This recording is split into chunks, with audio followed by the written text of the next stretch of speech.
the Director of the Institute of Personal Care Science, and today I'm going to be talking to you about encapsulates. I'm actually producing a series of videos on encapsulates because there's so many types out there for so many different purposes.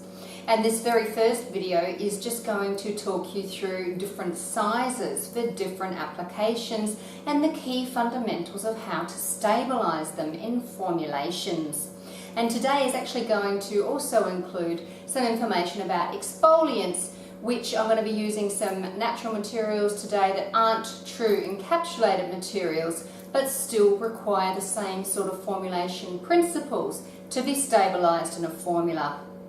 So as I mentioned, this video is going to be about some visual effects and how we stabilise these large particles in formulations in general. So I'm going to be talking a lot about exfoliants in particular in this video. Now you can have a couple of different types of abrasive exfoliants. One can be where they have rough edges, as in the case of more natural materials. So here we have an example of some apricot shell ground up. I'm going to be formulating later in this video with this material, bamboo. So again, very finely ground material. And it can also be some nicely rounded esters or hydrogenated beads. And of course these are very smooth, very uniform, very round in their abrasive action. Now, one of the first things when you're formulating with these materials is you need to be aware of their size, and this helps with selection. You'll typically see these materials listed with 2 numbers and a mesh size reference. Here on this screen are some common mesh sizes and the micron size they relate to, and whether you'd use them in body or face applications. So let's talk about those mesh size numbers and what they actually mean. Mesh size refers to how many openings per square inch in mesh. So when you have a small number like 28, it means there's only 28 openings in 1 square inch of mesh. This is quite big openings, as you can imagine. Now, as that number increases, the particle size decreases because you fit more and more openings in each square inch of mesh. Where you see 2 numbers, it helps you understand where 90% of the particles will fall. So 90% of the particles will fall through the 28 size mesh, but 90% of those materials will be retained by the 60 mesh. So where you see 2860, it tells you that 90% of those materials will fall through a 28 mesh, but 90% will be retained by 60 mesh. And it helps you make your selection based on particle size. Now, one of the most important things when you're formulating with these materials is to stabilise the particles. So when formulating with exfoliants, you'll find that they will generally sink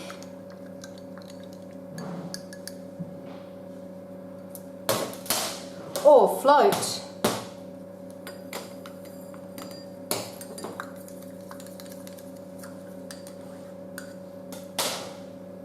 depending on the material you use. Of course, neither of these scenarios is suitable.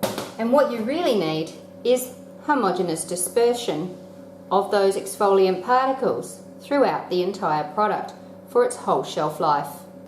So now, let's go to a formulation example where I'm going to create a very interesting cream cleanser.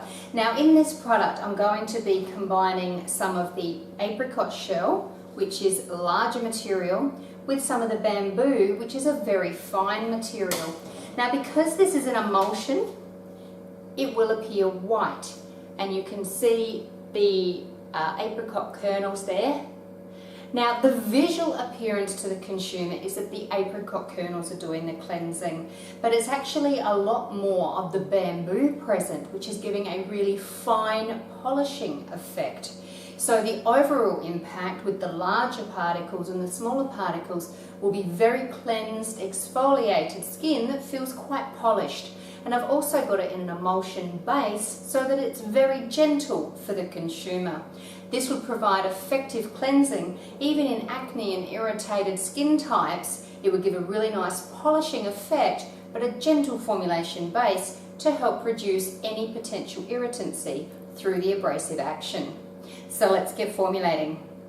So here I have my water phase, and to this I'm going to add a slurried gum. Now I'm using a fair bit of gum in this formula. It is a very natural based formula, and the more particles you need to stabilise, the more polymer you will generally need to use, or gum in this case, to help stabilise those particles. Now I am making an emulsion product, so the actual emulsion structure will also help stabilise my particles, but the gum or polymer you use will definitely help.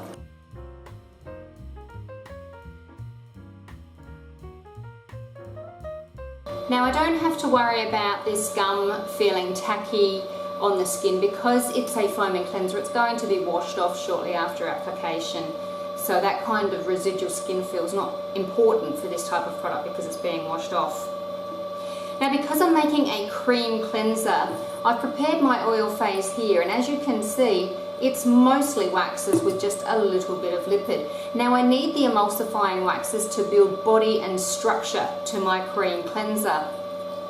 And I've used a combination of non-ionic emulsifiers to help make sure this is a very gentle product when applied to the skin. So one of the tricks I need to do with this formula is add my lipid phase to very hot water, because if I try to heat these materials, unless I have a very specialised vat where I can hold the temperature, where I can add to the water phase at a very defined temperature, I could risk damaging the lipid or waxy phase. So I'm not heating it in this example. I'm going to add this to very hot water so it will melt and emulsify in one step. Now I have a very large excess of emulsifier to lipid in this ratio, so I don't need to worry about instability of the lipids. There's more than enough emulsifier here to help make sure it's a stable formula.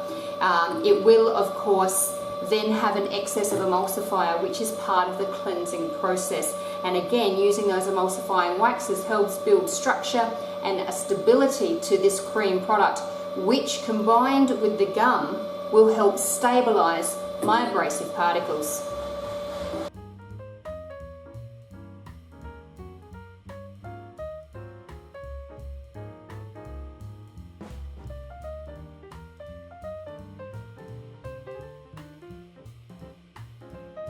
Now I need my waxy structure to be partially built, so I do need to wait until this emulsion cools down so that that waxy structure is in the emulsion. Now in this particular case, the materials I'm using aren't going to be affected by shear, but a lot of your encapsulated materials and some of your abrasive materials are affected by shear, so you may need to reduce your mixing speed or change your mixing blade to a sweeper blade or similar. So I'm adding these now so I can stir them through until homogeneous.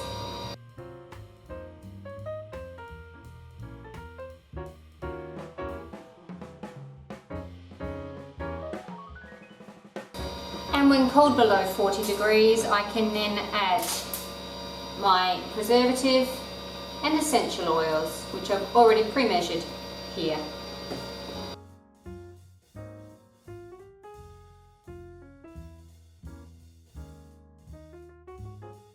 The final step is to check and adjust the pH.